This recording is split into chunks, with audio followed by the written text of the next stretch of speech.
Honey, they shrunk the Switch. This is Mike, and I'm here with the Nintendo Switch Lite. We're gonna go ahead and check it out.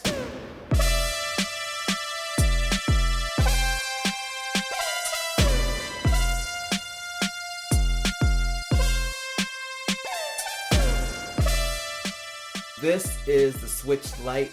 For those of you not familiar with it, it's Nintendo's smaller handheld version of the Nintendo Switch. The original Nintendo Switch launched back in March of 2017. It gave you the option to play handheld, or it has an included dock that you can put it in there and then it just pops onto your TV, hence the name Switch, because you can switch between portable and docked in an instant and play however you want to play. This, however, is different. This is handheld only, meaning that it does not have the option to be docked or even connect to a TV using a USB-C to HDMI cable. There's just no option. The port does not have the ability to do that. So you have a smaller, sleeker Nintendo Switch. This may not be the perfect Switch for everybody, but we'll get more into that later. First, let's talk about all the things I like about this handheld system. For one, the build quality. So in comparison to the original Switch, which has detachable controllers to make it dockable, this is one solid device. And it feels a lot more solid in the hands. You don't have to worry about it bending when you do this. The Nintendo Switch, while I love what it is because it really is a hybrid console and it gives you whatever experience you like, you can play however you want to, this is just a lot more solid. It feels like if you drop it, it's not going to instantly break or your controller's not going to go flying across the room. I've heard a lot of people say that happened. This feels solid. The buttons feel good. Of course, you have a D-pad instead of the 4 face buttons like on the regular Switch. Since these don't come off, you don't have to worry about someone else using this as a single controller by itself to play a 2-player game. So they gave you a regular D-pad. I know a lot of people wanted that. I personally don't care as much. This does feel a little bit better than the 4 face buttons by itself because it's not as rigid when you press them down. Yes, it's better. It's not a dramatic improvement in my opinion, but that's going to be up to the gamer. Some people who are into fighting games will definitely like this a lot better than the 4 directional buttons. But overall, the build quality is superb. It's a really solid handheld. The next thing is the battery life. Of course, if you have an original Switch, the battery life is rated at 2.5 hours to 6.5 hours. This steps it up a little bit, getting 3 to 7 hours. So the battery life is slightly improved, especially if you're considering buying this as a second Switch, which I think will be a common use case for a lot of people. This is our second Switch. For my personal use, I'd say this probably gets around an hour more than the original Switch for me playing it. But I have had the first Switch since day one, since March of 2017. So the battery's probably degraded a little bit since then.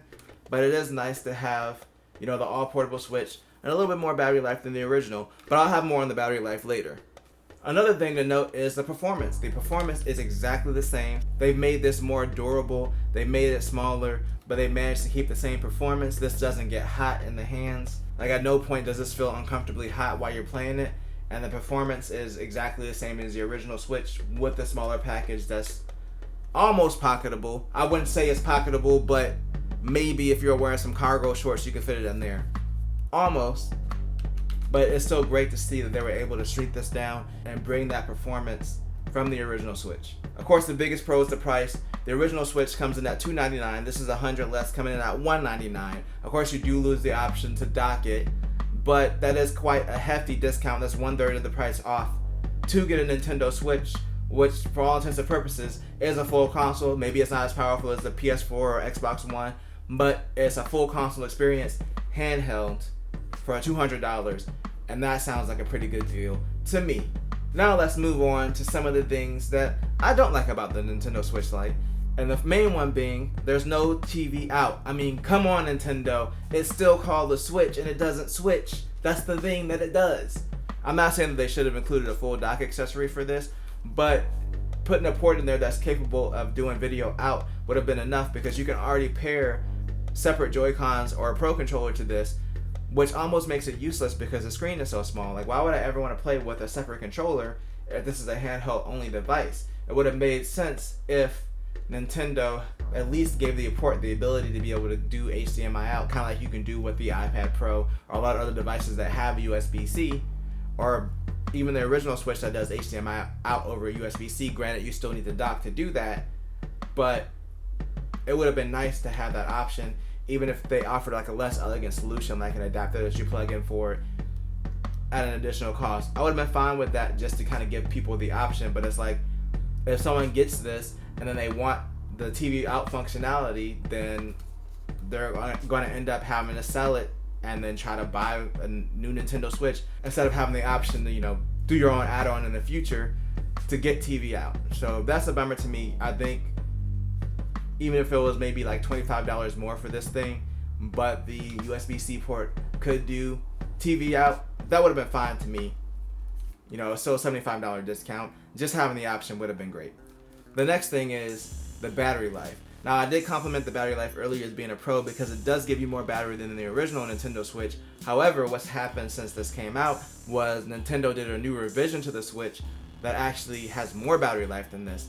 So with this being a portable only console, it kind of sucks that it doesn't have the best battery life. The new Switch does 4.5 to 9 hours of battery. This one has 3 to 7. The original Switch revision 1, 2.5 to 6.5. So this kind of falls in the middle. It's good enough. Like, I'm not complaining about the battery life. I've been playing Pokemon all weekend. I did have to charge it a few times, but I've generally been getting around, 3 to 4 hours before I had to charge it, which is fine. But that revision 2 Switch, it's kind of a significant difference. It's an hour and a half to 2 hours more than this.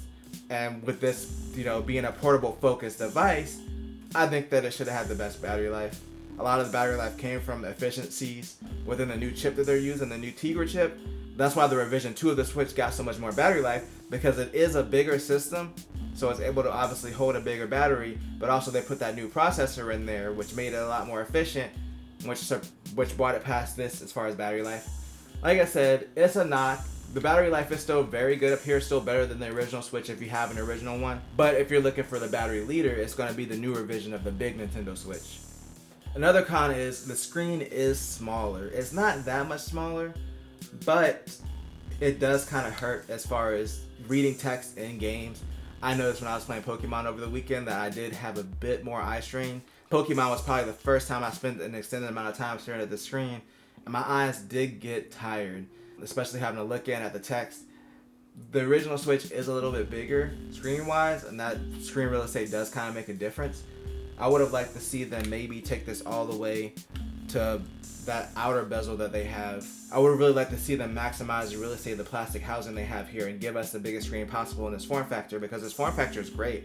Like I said, I really like it, but I would have liked to see a bigger screen on this. I'm fine with the resolution being at 720p because this is a handheld device, and the higher the resolution, the harder that hardware has to work to run those games. So I'd rather have a higher frame rate at 720p, and for a screen this size, I think 720p is fine. The resolution is good. It's just the size of the screen I think could have been a little bit bigger on this. And the final thing is this is going to be excluded from certain games. So you can play like almost every game up here because you can still pair separate Joy-Cons with the Pro Controller to this, but it might not be the best experience. For instance, if you're thinking about buying a Switch and you are going to have friends come over to play Smash Brothers, yeah, technically you could do that on here, but this is going to be the screen that everybody's going to have to crowd around to see unless they have their own Nintendo Switches, and that's fine. But if you want, have your Smash parties or a Mario party or a Mario Kart party, this is not going to be the best experience. Certain games like Ring Fit Adventure, I just got that for Switch. It's not going to work well up here. The screen is too small to see from a distance, more than I would say a foot away. It's already kind of difficult to see up close, but like if you're thinking about sitting this down, unless you're going to be like right up on it like this with a Pro Controller, it's not going to be a great experience. It's a single player only device. That might not be a con for everybody. It's not a con for me because I don't really play multiplayer games like that. And also, this is my second Switch. If I do, worst case scenario, want to play it, I have my account on my main Switch that I can play all those games there. But if you're looking at this as your only Switch and you're trying to make that decision, take that into account. If you're a single player only gamer or you're coming from the 3DS, it's probably not that big of a deal. Alright, I know that I listed more cons than pros, but I just wanted to give you the truth about what the Nintendo Switch Lite is. I wanted to give you all the compromises to make you aware of everything. With that being said, I still recommend the Switch Lite to certain people. It's a viable option for people that want a portable only experience for the Switch. When I got the original Switch, I pretty much played it only portable. I can count maybe on one hand the amount of times that I played it dock. So for me, when this came out, and we considered getting a second Switch because, you know, Pokemon Sword and Shield was coming out, and both me and Jeff are huge fans of that game. I was like, I'm just going to get the Switch Lite for myself. Jeff does like playing on the TV, so he has a Switch, but it's perfect. I love this thing. You know, despite all the negative stuff I just mentioned, the screen being kind of small, I still think that this is a great handheld system.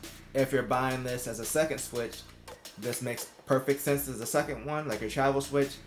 If you're new to the ecosystem, it's going to depend what you want. If you're coming from the 3DS and you're trying to get into the Nintendo Switch territory and you just play games solo on the 3DS, this makes sense. If you're not sure, then I would just recommend getting the good old Nintendo Switch, specifically the second revision, the newer one. It's indicated by the boxes. If you go to Nintendo's website, they'll show you which boxes are the newer ones, so you don't end up buying an old one that has a lesser battery life. But that way, you still have the option to play it portable. You spend that extra money, and then you have the option to play it on TV. You can kind of figure out what you like. Now, it's not going to feel as good as a portable system as this. It is going to be a bit more fragile. There's a little bit more wobble in the Joy-Cons on the original Switch when you play it portable, but it still works. It still functions as a portable system, so it's not like you're losing out on that functionality altogether. With this, you're completely giving up the TV functionality, so it is a harder decision. So if you're unsure about it, I would say go with the original Switch. If you're sure, like, you don't have a bunch of friends come over to play games, you don't care about playing on the TV or not, this is the Switch to go with, and it'll save you $100. It's really a great system. I couldn't recommend it more with those caveats. Anyway, if you enjoyed this video, make sure to like, share, and subscribe. Tell a friend, tell a coworker, and always do at least 2 things at the same time. I'm going to go play Pokemon Sword. Later.